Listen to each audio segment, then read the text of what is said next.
It is Friday, August 19, 2016. We're pleased to bring you today's edition of the Government News Brief. Welcome.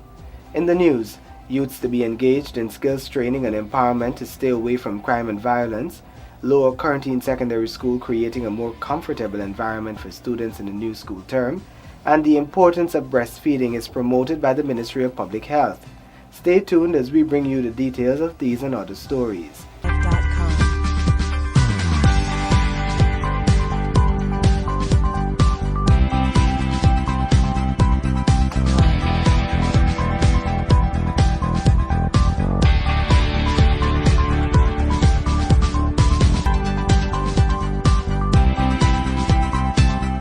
Thank you for staying with us. I am Azim Khan, and here now are the details. Young people will be granted the opportunity to be a part of an initiative by the Citizen Security Strengthening Program to reduce crime and violence in at-risk communities. Details from Tiffany Rodius. Project Manager of the Citizen Security Strengthening Program, CSSP, Clement Henry, says the program caters for 1,100 students to be enrolled in technical and vocational training by the end of September. This is one measure to reduce crime and violence in at-risk communities. We aim in the first year, overall for the program, we aim to expose over 4,000 students. Annually, we hope to, in the first year, we hope to expose at least 1,000 students. The skills training is part of the CSSP's program, which targets 20 communities across Guyana to reduce incidences of crime and violence in those communities. Henry explains other aspects under the program. We aim to do so by building community resilience.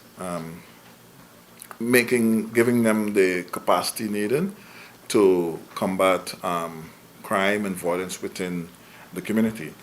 The focus in the community resilience building would be to set up a governance structure within the community, which we call the Community Action Councils, which will be made up of individuals from the community, and we will develop community safety plans within these communities. The Citizen Security Strengthening Program will be officially launched on Wednesday. US $5.7 million has been allocated towards conducting a community needs and assets assessment, developing a community development plan, and rapid impact projects. The program is funded by the Inter-American Development Bank and targets communities such as Alboystown, Annandale, Agricola, Rosignol, and Wismar. For the Government News Brief, I'm Tiffany Rogers. Students of the Lower Quarantine Secondary School, Rose Hall, Region 6, will return to school in a more conducive and comfortable environment in the new school term. Find out how in this report. Head teacher of the institution, Paul LaCruz, told the Government Information Agency, GINA, that during the current holiday period, work will be carried out on all parts of the school complex.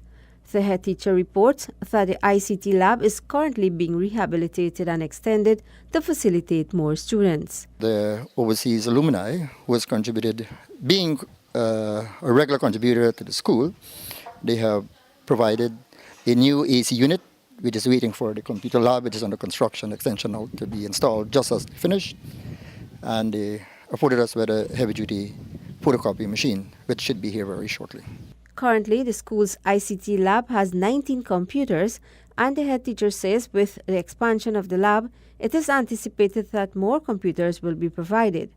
Meanwhile, other maintenance works on the building and surroundings are being undertaken by the Ministry of Education through the Region 6 Education Department.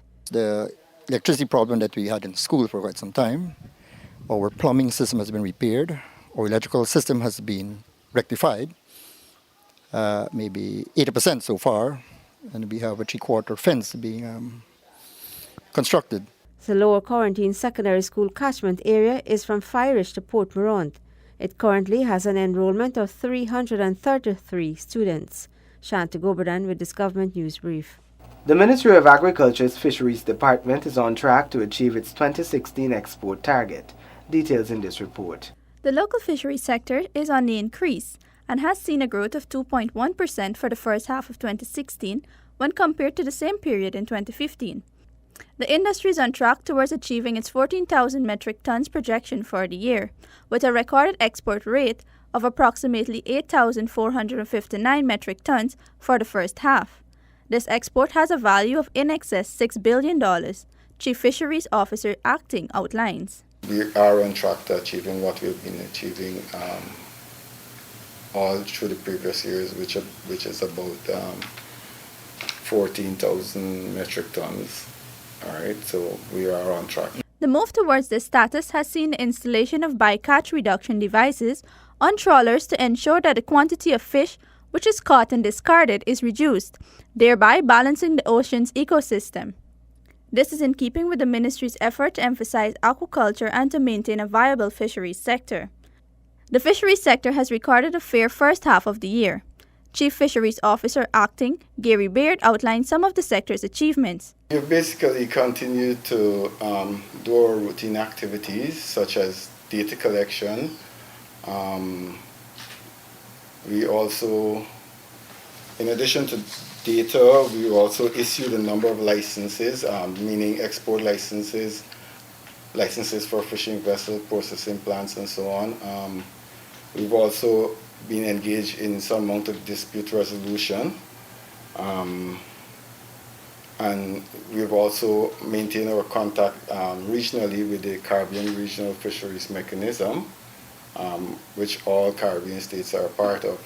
The aquaculture sector contributes significantly to Guyana's foreign exchange earnings, with the fisheries subsector contributing about 9.4% to the agriculture gross domestic product. It generates approximately $30.7 million in revenue through fees from license, and it adds approximately US $75 million annually to the country's foreign exchange earnings through exports. For this government news brief, Shivani Rampaswad reporting. Poultry samples from Berbice Region 6 farms sent for analysis at the University of Georgia nullify claims of disease outbreak as reason for chicken deaths. Kedaki Amsterdam reports. The samples, which were collected by the Guyana Livestock Development Authority, GLDA, from the East Berbice Region 6 poultry farm, were sent to the University of Georgia, a reference lab for poultry diseases, for further testing to determine the cause of sudden deaths of chickens. Deputy CEO of the Livestock Authority, Dr. Dwight Walrond, explains.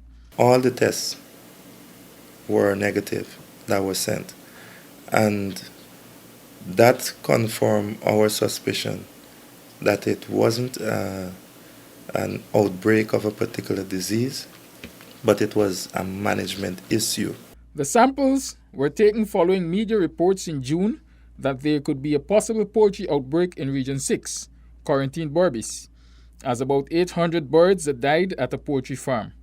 At that time, the GLDA representative had indicated that the issue was localized and there was no outbreak. Based on the clinical signs that we're seeing, we have two different manifestations taking place, which can tell a different story. That is why we choose to use the University of Georgia. So we're going to be testing for a number of diseases. Additionally, Warren says the Livestock Authority has since taken steps to educate farmers in Region 6 and surrounding areas about farm management practices to prevent a recurrence of wide-scale deaths of poultry. We've since conducted a focused training exercise for those farmers on the east bank of Berbice a few weeks ago, and that training was conducted by the head of extension, Mr. Selwyn Anthony, and it was well attended by farmers in that part of the region and from other parts of Region 6. The Guyana Livestock Authority is the agency responsible for monitoring and providing support services to the local livestock industry. It currently has extension officers in all regions of Guyana and continues to provide several support services to farmers and other stakeholders. Kidaki Amsterdam for Government News Brief.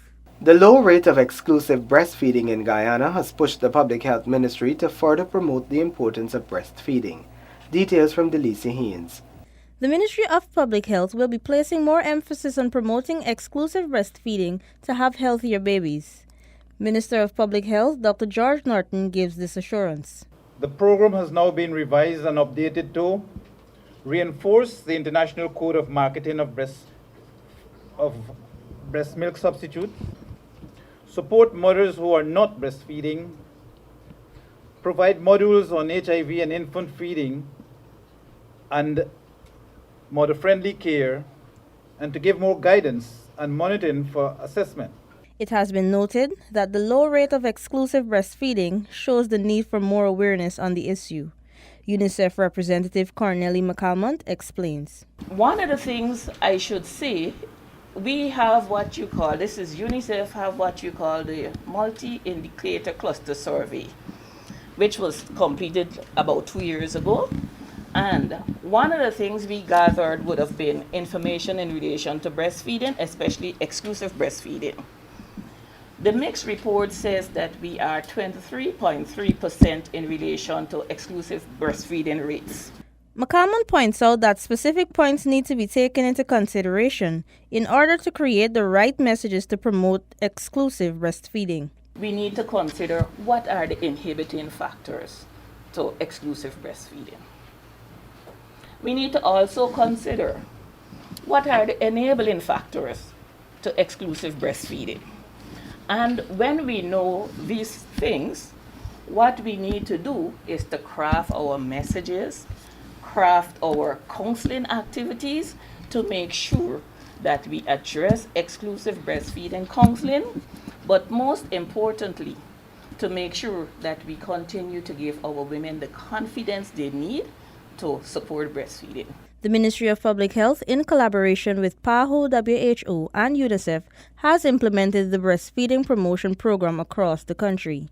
The expansion of exclusive breastfeeding awareness is currently being facilitated through accreditation of a number of hospitals to baby-friendly status. These hospitals have recognized the importance of exclusive breastfeeding and will promote the initiative. For the Government News Brief, I am Delicia Haynes. Those are the reports of today's edition of the Government News Brief. You can find the details of these and other stories on GINA's website and Facebook page. To be updated as the news unfolds, we encourage you to subscribe to our website and YouTube channel and follow us on Facebook. All government and other information can be accessed from GINA's website, Facebook page, and YouTube channel. Remember to join us again on Monday when GINA brings you another edition of this, the Government News Brief. Thank you for watching and have a safe weekend.